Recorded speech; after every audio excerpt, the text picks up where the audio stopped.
भारत की आम जनता को लूट रही तेल कंपनियां और सरकार। तेल कंपनियों की कमाई 25 गुना बढ़ गई। सरकार ने 46% टैक्स वसूल लिया, लेकिन जनता को मिल रहा महंगा तेल।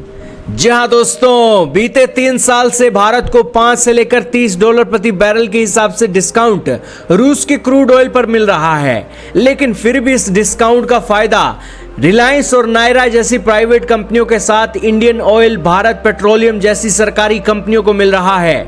सरकार को 35% फायदा मिला, लेकिन आम आदमी के हिस्से आया बाबा जी का ठुल्लू। दोस्तों, बीते दिनों अमेरिका के राष्ट्रपति ट्रंप ने भारत पर 50% टैरिफ लगाया। उन्होंने इसका ठीकरा रूस से तेल खरीद को बताया, लेकिन अब ट्रंप का कहना है कि भारतीय रिफाइनरी कंपनियां इसे प्रोसेस करके यूरोप और अन्य देशों में बेच देती हैं और भारत को इस बात की कोई परवाह नहीं कि रूस के हमले से यूक्रेन में कितने लोग मारे जा रहे हैं।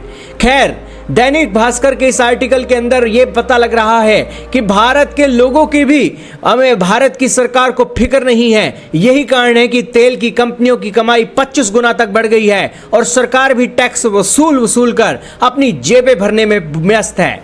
यही कारण है कि अमेरिका ने टैरिफ लगाकर भारत की जेब से पैसा निकालने की कोशिश की है। हालांकि अमेरिका ये 25% टैरिफ अगर तेल की कंपनियों पर लगाता तो बातें कोई और ही होनी थी, लेकिन तेल की कंपनियों पर ना लगाकर उसने भारत के सामानों के ऊपर 50% के करीब टैरिफ ठोका है, जो कि अपने आप में बड़े हैरानी की बात है। इसका मतलब तो ये हो गया, करे कोई और भरे कोई और।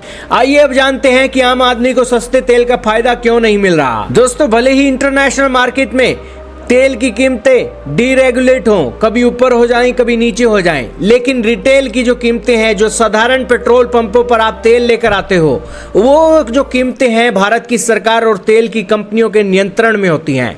सरकार को टैक्स से एक आय चाहिए होती है और तेल कंपनियां पुराने एलपीजी सब्सिडी के नुकसान का हवाला देकर अपने मार्जिन को जायज ठहराती हैं। नतीजा यह है कि सबसे सस्ते तेल का फायदा कंपनियों और सरकारों को मिल रहा है और आम लोगों की जेब से पैसा निकाला जा रहा है।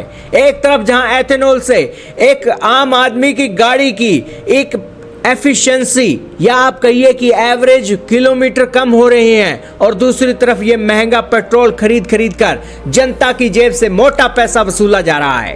पेट्रोल और डीजल की कीमत का एक बड़ा हिस्सा टैक्स में चला जाता है। केंद्र सरकार पेट्रोल पर 13 रुपए प्रति लीटर और डीजल पर 10 रुपए प्रति लीटर की एक्साइज ड्यूटी वसूलती है।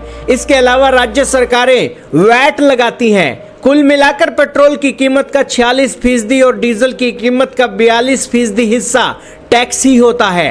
केंद्र सरकार हर साल इस टैक्स से 2.7 लाख करोड़ रुपया और राज्य सरकारें 2 लाख करोड़ रुपया कमाती हैं। अप्रैल 2025 में एक्साइज ड्यूटी में 2 रुपए प्रति लीटर की बढ़ोतरी से केंद्र को अतिरिक्त 32,000 करोड़ रुपए की कमाई हो गई।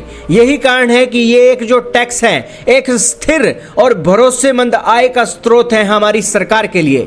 हालांकि हमारी सरकार को एक अच्छा खासा रेवेन्यू तो चाहिए ही, लेकिन जनता की फैसिलिटी देने में हमारी सरकार एकदम जब फेल होती हुई दिखाई देती है, तब दोस्तों इस कमाई के ऊपर भारत के लोगों का गुस्सा फूटता है। खैर, आज सड़कों की हालत बुरी है। आज भारत के अंदर चंडीगढ़, भारत के अंदर शिमला जैसा शहर भारत की सरकार नहीं बना सकी है। जहां जाइए एक अच्छे खासे रोड की एक मरम्मत का कार्य चलता है, लेकिन वो कार्य चलते चलते छोटे शहरों की हालात बुरी हो चुकी है।